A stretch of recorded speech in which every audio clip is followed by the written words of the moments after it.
Continuação da leitura do livro Revolucionando Relacionamentos de Drummond Lacerda.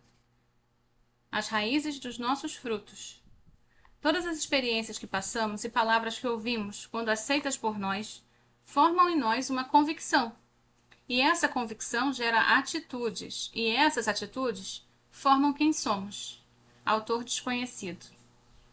Quem olha uma grande árvore com galhos viçosos, vigorosos, folhas verdes e inúmeros frutos, muitas vezes se esquece que tão grande estrutura um dia já foi tão pequena como uma semente. Não paramos para pensar que o fruto não é uma entidade que nasce ao acaso, mas sim o resultado de uma terra apropriada, uma semente lançada, raízes formadas e desenvolvidas em um caule, ramos e, por fim, uma estrutura propícia para o fruto. Assim como nos esquecemos da estrutura que leva uma árvore a dar fruto, muitas vezes esquecemos que as ações humanas possuem uma estrutura que as fazem acontecer. Muitas ações que vemos externamente foram semeadas pela vida e criaram raízes de convicção em uma pessoa. Essas convicções foram alimentadas até se tornarem uma estrutura firme, capaz de produzir frutos de ações e palavras. Quem propõe essa analogia entre o ser humano e a árvore é o próprio Deus. As Escrituras dizem: tendo cuidado de que ninguém se prive da graça de Deus e de que nenhuma raiz de amargura brotando vos perturbe e por ela muitos se contaminem. Hebreus 12.15. Ouvi, eis que saiu o semeador a semear, e aconteceu que, semeando, ele uma parte da semente caiu junto ao caminho, e vieram as aves do céu e a comeram. E a outra caiu sobre pedregais, onde não havia muita terra. Nasceu logo, porque não tinha terra profunda, mas saindo do sol, queimou-se, e porque não tinha raiz, secou. E outra caiu entre espinhos, e crescendo os espinhos a sufocaram, e não deu fruto. O semeador semeia a palavra, e os que estão junto, no caminho, são aqueles em que a palavra é semeada, mas tendo-a ele ouvido, vem logo Satanás, ou o mal, e tira a palavra que neles foi semeada. Do mesmo modo, aqueles que foram semeados nos lugares pedregosos são os que, ouvindo a palavra, imediatamente, com alegria, a recebem. Mas não têm raiz em si mesmos, antes são de pouca ou de pouca duração, depois, sobrevindo a tribulação ou perseguição por causa da palavra, logo se escandalizam. Outros ainda são aqueles que foram semeados entre os espinhos. Estes são os que ouvem a palavra, mas os cuidados do mundo, a sedução das riquezas e a cobiça de outras coisas, entrando, sufocam a palavra e ela fica infrutífera. Aqueles outros que foram semeados em boa terra são os que ouvem a palavra e recebem, e dão fruto, a 30, a 60 e a 100 por um. MC 4.37, 14 e 20. Portanto, ofereçamos sempre por ele a Deus sacrifício de louvor, isto é, o fruto dos lábios que confessam o seu nome. Ao observar esses textos religiosos, podemos identificar e nomear os pontos dessa analogia bíblica. Terra simboliza na parábola o coração ou a vida do homem. Semente denota no aspecto espiritual a palavra de Deus, mas também pode indicar, no natural, algo que é lançado sobre o homem como palavras de pessoas, experiências, valores. Raiz indica crença, convicção, mentalidade, percepção e visão que recebemos em forma de semente e demos condições de se desenvolverem dentro de nós. Frutos falam do resultado final da semente, palavras e ações. Semente. O homem é uma terra em que as pessoas, as experiências ou o próprio Deus estão semeando suas ideias. No entanto, para uma semente virar raiz, ela precisa de 3 condições: encontrar abertura no solo, ter espaço para se desenvolver e ser nutrida pelo solo, e o primeiro solo descrito na parábola do semeador é o da beira do caminho. Um tipo de solo que era pisado pelos homens, fazendo com que ele fosse compactado e não houvesse abertura para a penetração da semente no solo. Lançar uma semente nesse solo era a certeza de que a semente iria ficar na superfície e não penetrá-lo. Por essa razão, o agricultor passa um arado na terra, abrindo espaços. Só assim a semente pode penetrar e florescer. Existem palavras e experiências que nunca entraram na intimidade da terra do homem. Ele não tem abertura para isso. A terra do coração se fechou para deixar certas experiências e palavras o influenciarem. É incrível como a mesma experiência pode gerar tristeza no coração de uma pessoa e não afetar o outro. Como a mesma palavra pode gerar vida em um e no outro não afetar em nada. Uns são boas terras, outros são o solo da beira do caminho, pisado e compactado. No entanto, algumas circunstâncias boas ou adversas acontecem na vida como se fosse um agricultor com seu arado na terra. Fazem com que o solo duro e fechado para a semente se abra. Muitas vezes, o próprio Deus, com seu amor, mexe na terra do coração, nos ajudando a receber sua palavra ou a palavra e experiência que precisamos. Não basta apenas entrar na terra, a semente precisa também encontrar na mesma um espaço para se desenvolver. O segundo tipo de solo da parábola nos ensina isso. E outra caiu sobre pedregais, onde não havia muita terra. Nasceu logo, porque não tinha terra profunda, mas saindo o sol, queimou-se. E porque não tinha raiz, secou-se. A falta de terra não deu espaço para a semente. Após do nascimento se desenvolver, e por isso morreu. Nesse solo, presença de pedras explica a falta de terra para o desenvolvimento da semente. Na vida, muitas ideias que recebemos concorrem com outras e não encontram espaço para se desenvolver no solo do coração. Logo aquilo, ao primeiro desafio, se esvai. Nem toda a experiência ou opinião de pessoas geram frutos no coração de alguém. Uma das razões é por não terem sido exclusivamente no meio da terra. Algumas pedras de ideias estavam bem estabelecidas no coração da pessoa, não dando espaço para outra semente se desenvolver no solo. Uma semente também só vai dar frutos se ela for nutrida pelo solo. Qualquer semente, quando lançada no solo, precisa ser nutrida pelo mesmo. Uma semente busca sais minerais e água para se alimentar. E apenas quando a terra nutre a semente que ela pode gerar uma raiz e depois dar frutos. Os frutos que geramos se baseiam no tipo de semente que nutrimos. Por isso, uma pessoa precisa prestar bastante atenção com o modo que lida com o que viu, para que isso não tenha condições de se desenvolver. Muitas pessoas não estão dando bons frutos em relacionamentos hoje porque não fizeram com ela no presente momento, mas devido às sementes antigas que elas aceitaram como verdade. Raiz. Certas passagens bíblicas se referem a Jesus usando a expressão de raiz de Davi, aludindo ao fato de que seu antepassado era Davi, indicando também a sua origem. Podemos dizer que uma pessoa tem a sua raiz na roça. E quando falamos de raiz, denotamos essa ideia de procedência, origem, ponto de partida. A origem de um fruto não é a terra, mas a raiz. Da raiz ela procede. A raiz é a porção da planta que penetra no solo e extrai os nutrientes para a vida da planta. Depende dela o crescimento e o vigor da planta. Serve também para a planta se fixar no solo, e antes dos ramos, caules e fruto vem a raiz que possibilita que tudo aconteça. Na simbologia bíblica, vemos que a raiz é a mentalidade, a crença, a visão de que a pessoa tem de tudo que a cerca. Das nossas crenças e mentalidades, extraímos os nutrientes para viver.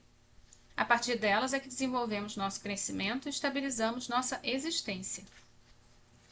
É da raiz de nossas crenças que vem o comportamento, simbolizado pelos frutos. O que estiver enraizado em nós, frutificará em nós. O que produzimos por fora em nossos relacionamentos não é necessariamente uma reação a eles, mas uma produção da raiz que habita em nós. Às vezes reclamamos de uma atitude de alguém sem perceber que muito do que a pessoa está dando tem a ver com a raiz que está nela. O escritor de Hebreus cita uma pessoa como uma raiz amarga. Tendo cuidado de que ninguém se prive da graça de Deus e de que nenhuma raiz de amargura brotando vos perturbe, e por ela muitos se contaminem. Hebreus 12, 15. Para haver uma raiz amarga que brote em frutos que contaminem outros, tem que haver uma semente amarga. Assim como uma semente da espécie da tangerina produz um fruto de acordo com a sua semente, da mesma forma que uma semente amarga que encontrou condições na terra desenvolve-se em uma raiz amarga que dará frutos amargos. Observe o contexto cultural do que era considerado pelos judeus na época como uma raiz amarga. Os hebreus chamavam de amarga a toda planta venenosa. com considerável propriedade, pois a maioria das plantas venenosas, quanto mais antigas são, maior é sua dose de veneno. A planta venenosa e vigorosa absorve todos os nutrientes do solo, deixando-o ressequido e estéril para o crescimento de das suas plantas úteis. Essa planta vigorosa espalha suas raízes por toda parte, e logo surgem plantinhas secundárias. Não demora e não há espaço para mais nada na terra além dessas plantas amargas. Quando alguém recebe uma semente amarga de pessoas ou de experiências, isso pode se tornar uma raiz amarga na alma. Por isso, uma pessoa perde os nutrientes, perde a alegria e o ânimo na vida. Torna-se um solo seco em que não há espaço para produzir coisas úteis.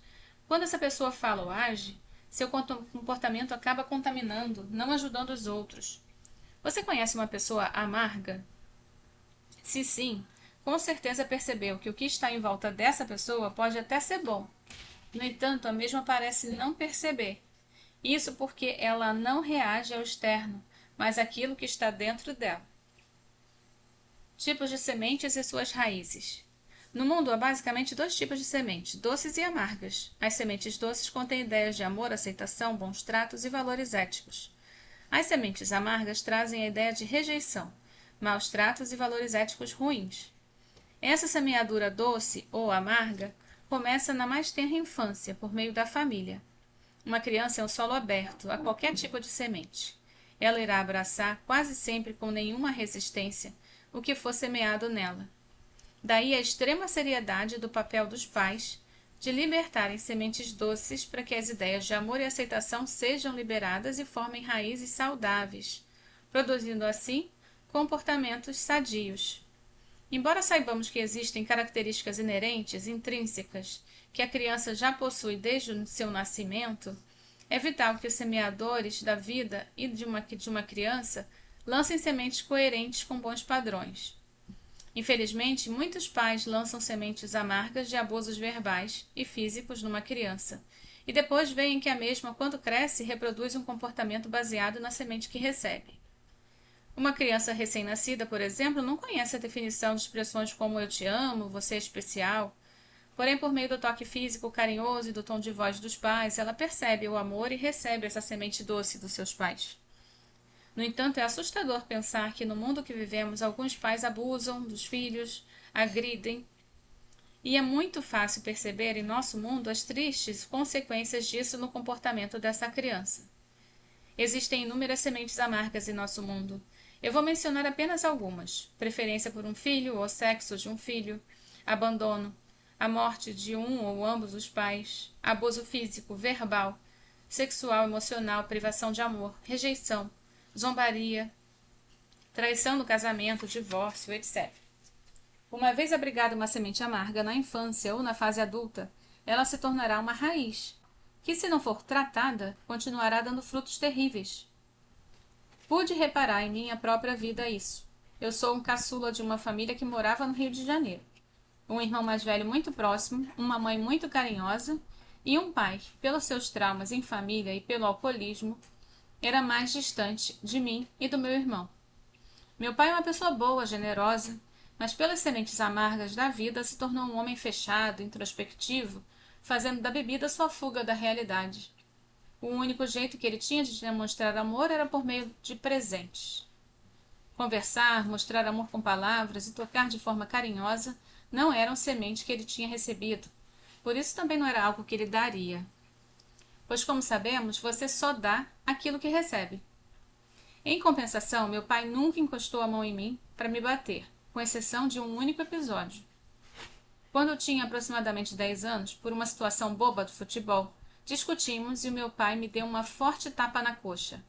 Assustado, por nunca ter apanhado dele, com a coxa direita ardendo, chorei muito, enquanto ele saía de casa rumo a um bar. Na grande maioria das vezes, meu pai não ficava agressivo, mas mais carinhoso quando bebia.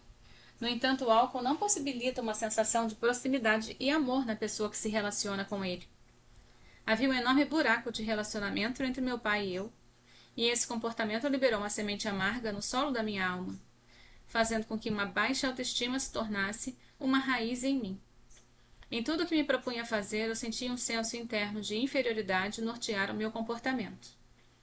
Quando aceitei a igreja com 14 anos de idade, levei alguns anos andando com o povo da igreja que dizia que era muito bom orar. Então eu pressionei minha vida em oração. Mas confesso que no início eu achava chatíssimo orar. Para mim parecia que Deus estava muito longe, estava falando com ninguém, até que depois de alguma insistência tive uma experiência que mudou a minha vida. Eu não sei explicar direito, mas parecia que a presença de Deus encheu a sala onde eu estava orando. O invisível estava tão perto que as lágrimas botaram sem parar no meu rosto. Dentro dessa atmosfera eu ouvi uma voz interior, dizendo: não estou distante de você como seu pai terreno está de você. Naquela hora eu vi que eu estava transferindo para o Pai Celestial a referência de distanciamento que eu sentia do meu pai terreno. Mergulhado nesse amor incondicional de Deus e diferente de tudo o que tinha experimentado na terra, apenas sabia chorar. Foi nessa hora que algo inexplicável começou a acontecer. A minha coxa direita começou a arder, do nada. Coloquei a mão na coxa assustado, com a dor, quando aquela doce voz disse dentro de mim: eu estou sarando as suas emoções. Não sou como seu pai terreno.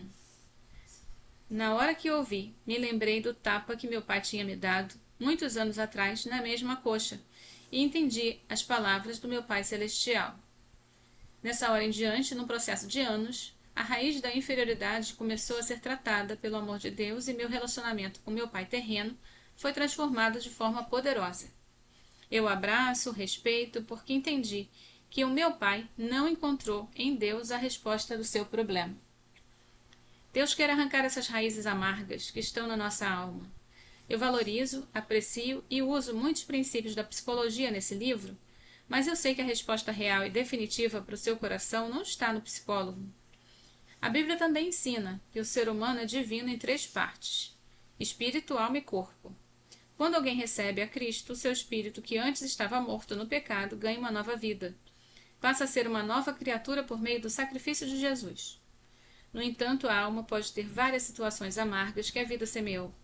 E no momento que passamos tempo renovando nossa semente para a palavra de Deus e tendo esse relacionamento, Ele nos dá entendimento e revela o seu amor, que já está no nosso espírito para nossa alma.